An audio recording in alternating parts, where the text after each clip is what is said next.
Bienvenidos a este viaje a través del tiempo. En este video veremos las carreras de carros. Acompáñanos en este recorrido y descubre los misterios y maravillas de esta era histórica. Pero antes, no olvides suscribirte, es gratis.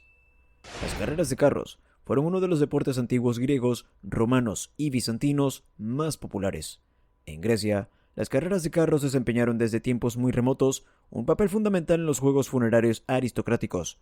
Con la institución de las carreras formales y los hipódromos permanentes, muchos estados griegos y sus festivales religiosos adoptaron las carreras de carros. Su propiedad era un dominio exclusivo de los aristócratas más ricos, cuya reputación y estatus se beneficiaban al ofrecer exhibiciones tan extravagantes y emocionantes. Sus éxitos podrían difundirse y celebrarse aún más mediante odas encargadas y otras poesías. En la antigua Roma, las carreras de carros eran el más popular de muchos entretenimientos públicos subvencionados y era un componente esencial en varios festivales religiosos.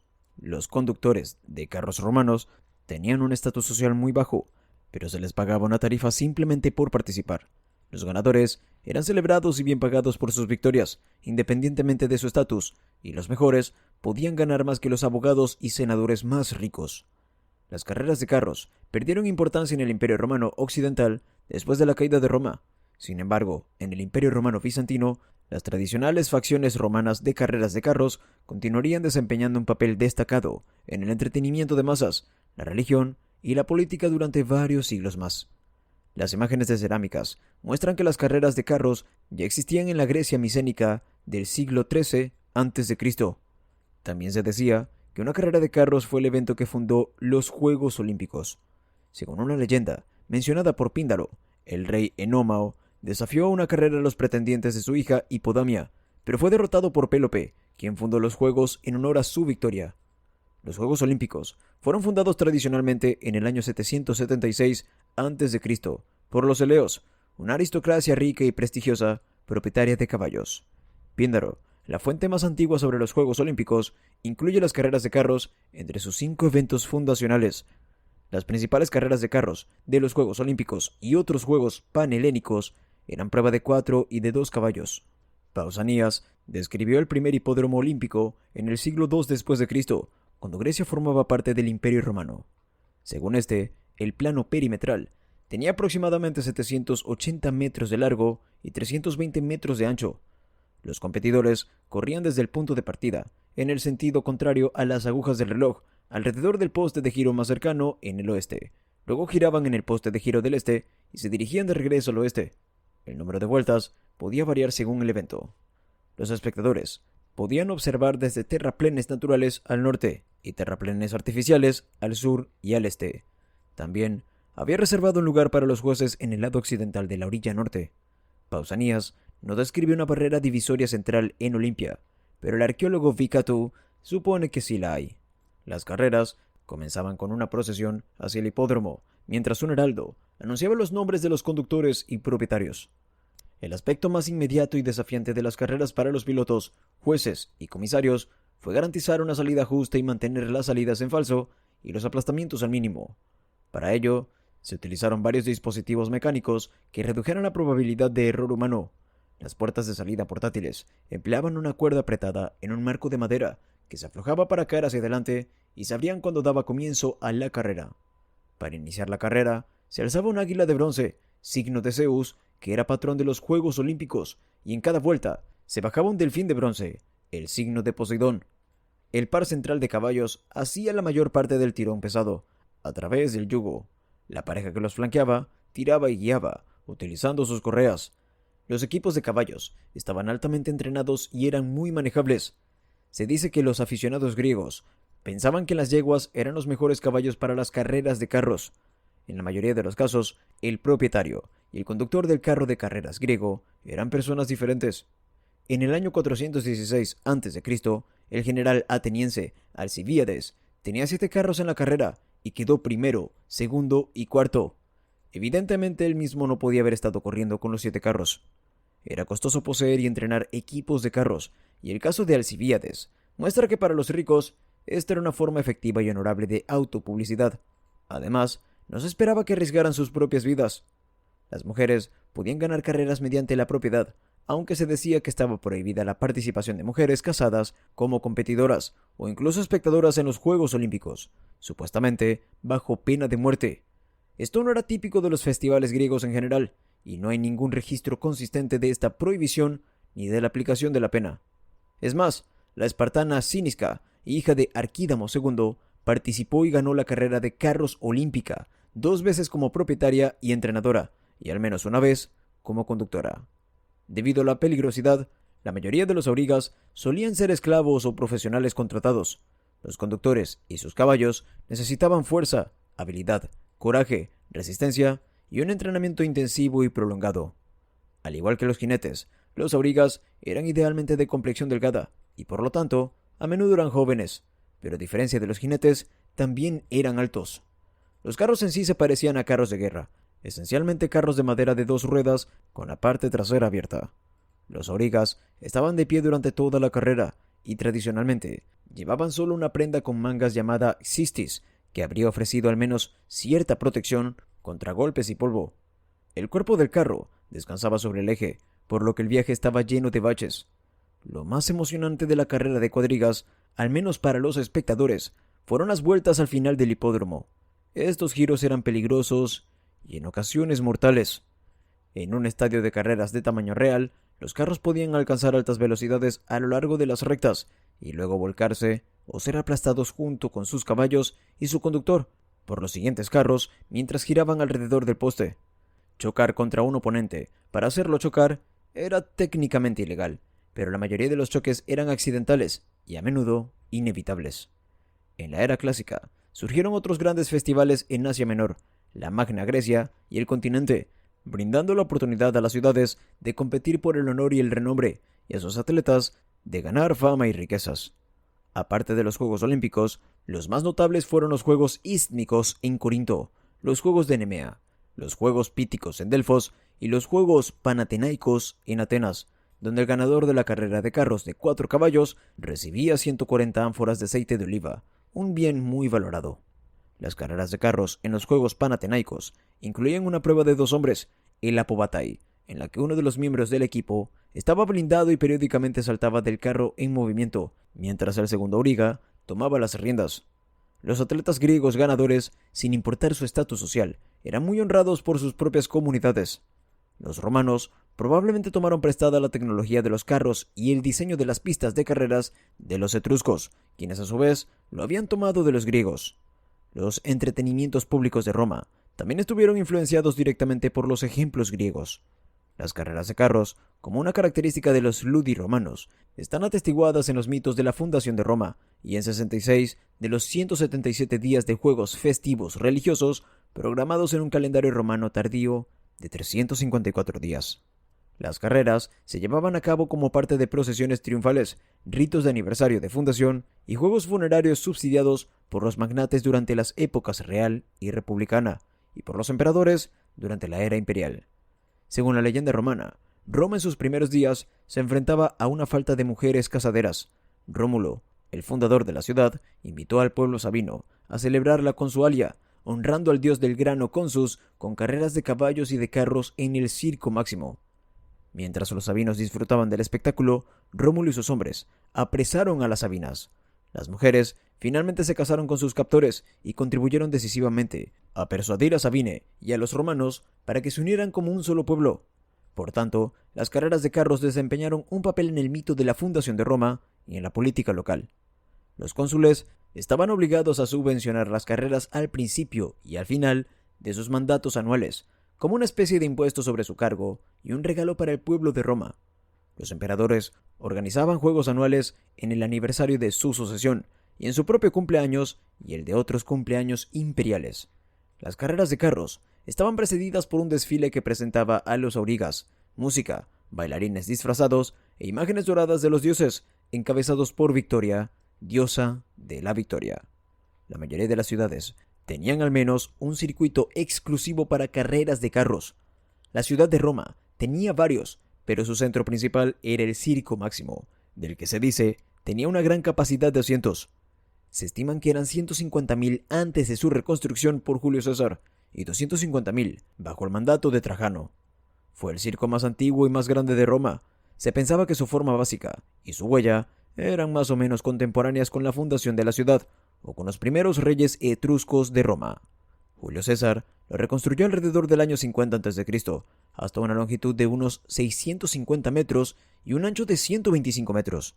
Tenía un extremo semicircular y un extremo semiabierto, ligeramente en ángulo, donde los carros se alineaban a lo largo de la pista para comenzar la carrera, cada uno encerrado dentro de una celda conocida como carcere, detrás de una puerta cargada con un resorte. Cuando los carros estaban listos, el editor, generalmente un magistrado de alto estatus, dejaba caer un paño blanco y todas las puertas se abrían al mismo tiempo, permitiendo un comienzo justo para todos los participantes. Las carreras se realizaban en sentido antihorario y las posiciones iniciales se asignaban por sorteo. Los asientos en el circo eran gratuitos para los pobres y gratuitos o subvencionados para la plebe. Los asientos más cercanos a la pista estaban reservados para los senadores, las filas detrás de ellos para los equites y el resto para todos los demás. Los más acomodados podrían pagar por asientos a la sombra y con una mejor vista. Las vírgenes vestales ocuparon su asiento privilegiado cerca de la pista. Se suponía que hombres y mujeres ocuparían asientos separados, pero la ley del lugar permitía a la mayoría sentarse juntos, lo que para el poeta Ovidio representaba multitud de oportunidades de seducción. El circo era uno de los pocos lugares donde la población podía reunirse en grandes masas y ejercer la libertad de expresión asociada con las facciones y claques del teatro, expresando apoyo o crítica a sus gobernantes y entre sí. Durante la carrera, los aurigas tenían que mantenerse en sus propios carriles durante las 2 primeras vueltas y luego eran libres de competir por una posición, atravesando el camino de sus competidores y siempre que fuera posible, obligando a sus oponentes a encontrar otra ruta mucho más larga hacia adelante. Si te está gustando el video, no olvides darle like y suscribirte. Cada equipo incluía un hortator, que montaba a caballo y hacía señales a los aurigas de su facción para ayudarlos a sortear los peligros de la pista. Los conductores romanos se envolvían las riendas alrededor de la cintura y conducían utilizando el peso del cuerpo. Con las riendas enrolladas alrededor del torso, podían inclinarse de un lado a otro para dirigir el movimiento de los caballos, manteniendo las manos libres para el látigo y demás. Un conductor que quedaba enredado en un accidente corría el riesgo de ser pisoteado o arrastrado por la pista por sus propios caballos.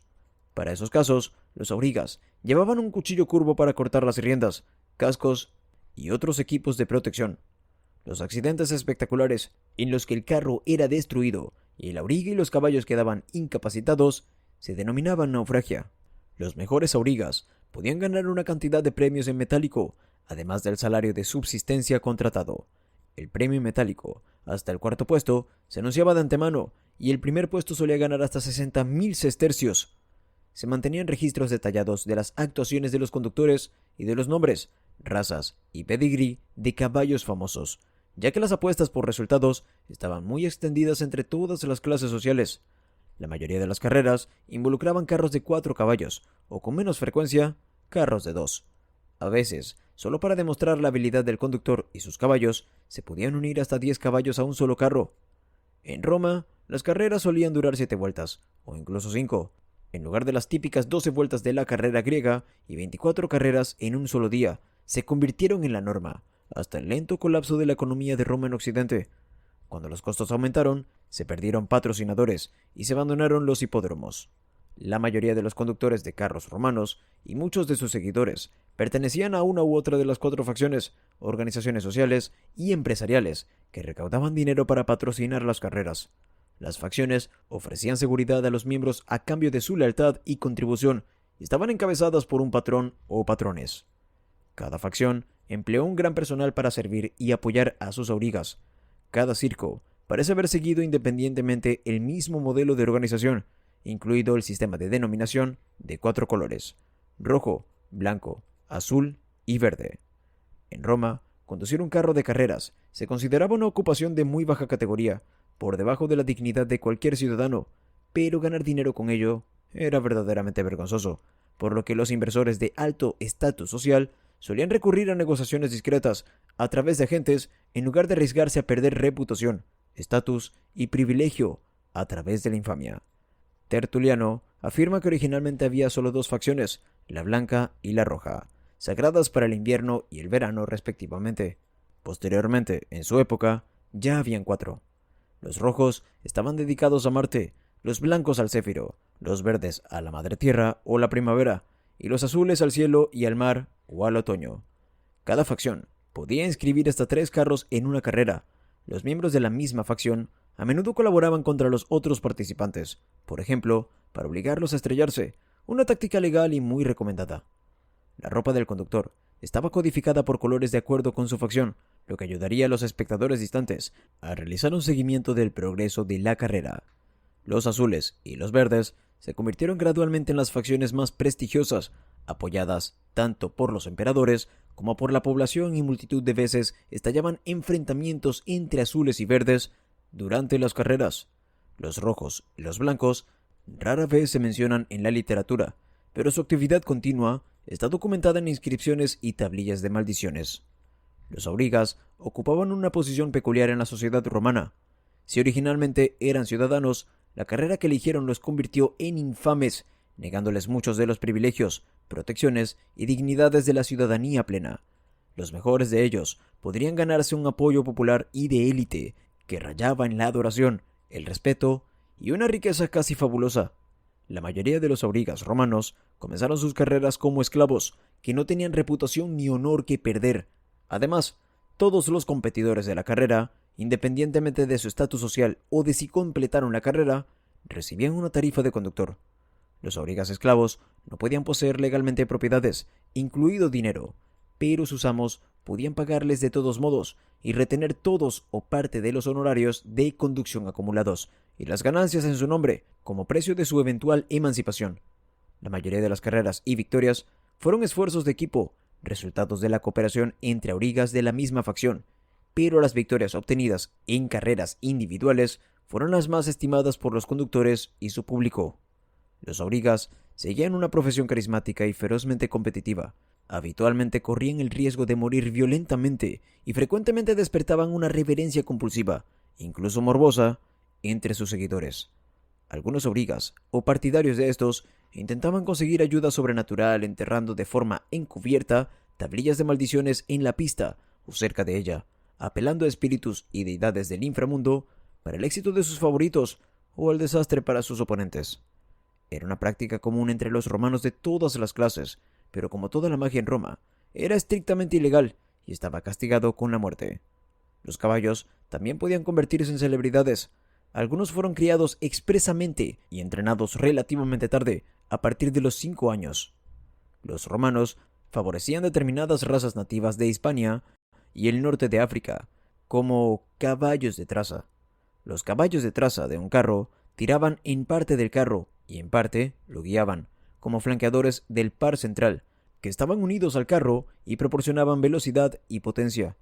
El desempeño constante de un caballo de tiro del lado izquierdo podía significar la diferencia entre la victoria y el desastre.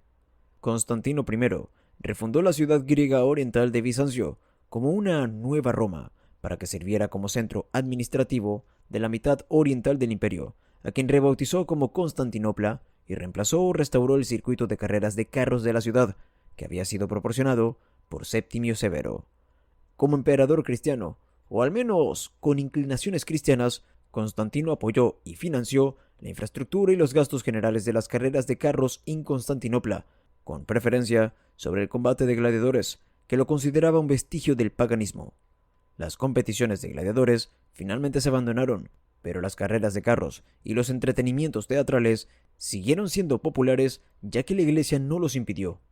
El Código Legal reformado de Justiniano I prohibía específicamente a los conductores maldecir a sus oponentes mediante el enterramiento de las ya mencionadas tablillas e invitaba a su cooperación para llevar a los infractores ante las autoridades en lugar de actuar como asesinos o vigilantes. Esto no solo reitera una prohibición de la brujería de larga data en todo el imperio, sino que confirma la reputación que tenían los aurigas de vivir al borde mismo de la ley, de robos violentos, chantajes e intimidaciones como cobradores de deudas en nombre de sus amos, y de una fácil criminalidad en marcha que podría extenderse al asesinato de opositores y enemigos, disfrazada de justicia dura, pero legítima. Varios aurigas bizantinos anteriores son conocidos por su nombre o registros de carrera, 6 de ellos a través de epigramas en versos breves y elogiosos: Anastasio, Juliano de Tiro, Faustino y su hijo Constantino, Urano y Porfirio. A Porfirio se le describe como el mejor auriga de su tiempo y como el único auriga conocido que ganó el Diversium 2 veces en un día. El Diversium era exclusivo de las carreras de carros bizantinas, una revancha formal entre el ganador y el perdedor, en la que los aurigas competidores conducían el tiro y el carro del otro. Un auriga ganador podría ganar así 2 veces, conduciendo el mismo equipo de caballos que había derrotado antes, eliminando virtualmente la mera casualidad o mejores caballos como factores decisivos en ambas victorias. En las carreras de carros bizantinas, los estándares esperados del atleta profesional eran muy altos. La preparación para las carreras podía implicar diálogos públicos ritualizados entre aurigas, funcionarios imperiales y emperadores, una liturgia prescrita de preguntas, respuestas y órdenes de precedencia procesional. Cada participante requería el consentimiento del emperador. En las provincias orientales y en la propia Constantinopla, la evidencia más temprana de facciones de color data del año 315 después de Cristo, coincidiendo con la extensión de la autoridad imperial al gobierno local y la vida pública. El costo de financiar las carreras se dividió entre las facciones, el Estado, los emperadores y los altos funcionarios. Los cónsules nombrados anualmente estaban obligados a financiar personalmente sus propios juegos inaugurales. Los miembros de facciones de carreras, conocidos como demes, eran una minoría entre los entusiastas de las carreras de carros en general. En Bizancio, como en otros lugares, los aficionados a las carreras animaban a sus aurigas favoritos y buscaban la compañía de seguidores con ideas afines. Los aurigas podían cambiar su lealtad faccional, pero sus fanáticos no necesariamente lo seguían. Las alianzas semipermanentes de azules y verdes eclipsaron a los blancos y a los rojos. En el siglo V, el destacado auriga bizantino, Porfirio, corrió como azul o verde en varias ocasiones y fue celebrado por cada facción, por el emperador reinante, y fue objeto de varios monumentos a gran escala, subvencionados imperialmente en el hipódromo. Los disturbios masivos urbanos, que caracterizan gran parte de la historia temprana de Bizancio, no estuvieron asociados con facciones hípicas hasta el siglo V, cuando el gobierno imperial nombró directores tanto de las carreras de circo como de los teatros, responsables de la producción y representación de los cánticos, representaciones teatrales y fastuosas ceremonias religiosas que acompañaban a los rituales de la corte imperial y las carreras de carros. Las aclamaciones de los emperadores y de los aurigas ganadores empleaban prácticamente el mismo lenguaje, simbolismo, honores y juramentos de lealtad triunfalistas. Aproximadamente desde mediados del siglo V, el apoyo y la aprobación de las facciones para confirmar la legitimidad de los emperadores se convirtió en un requisito formal. El descontento social y los disturbios en Constantinopla tendían a centrarse en el hipódromo, que no solo era ideal para las carreras, sino, con diferencia, el espacio más grande y mejor diseñado para reuniones masivas y su contención.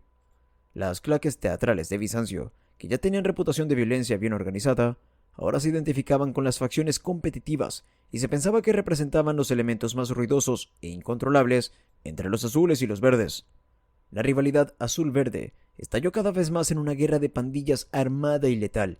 Justino I tomó medidas severas, pero aparentemente indiscriminadas, mal dirigidas y, en última instancia, ineficaces contra la violencia urbana, después de que un ciudadano fuera asesinado en la iglesia de Santa Sofía. El desorden entre facciones de larga duración culminó en los disturbios de Nica del año 532 después de Cristo, en el contexto de carreras de carros programadas en los idus de enero, y el descontento entre facciones por la corrupción política y la mala gestión. Los azules y los verdes se unieron e intentaron, sin éxito, derrocar al emperador. Miles de personas serían asesinadas por el ejército bizantino en represalia, incluidos muchos ciudadanos comunes y corrientes.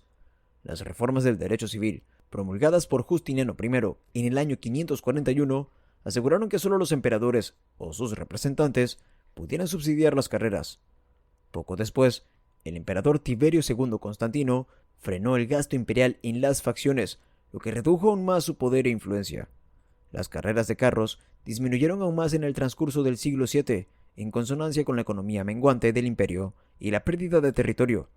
Después de los disturbios de Nica, las facciones se habían vuelto menos antagonistas de la autoridad imperial a medida que aumentaban su importancia y sus roles en la ceremonia imperial. El número de carreras por día de carrera disminuiría drásticamente a 8 en el siglo X, Las facciones de carreras en Bizancio continuarían su actividad, aunque muy reducida, hasta que la corte imperial se trasladó a Blanquernas durante el siglo XII. Si te gustó este video, no olvides suscribirte y activar las notificaciones para ver más contenido como este.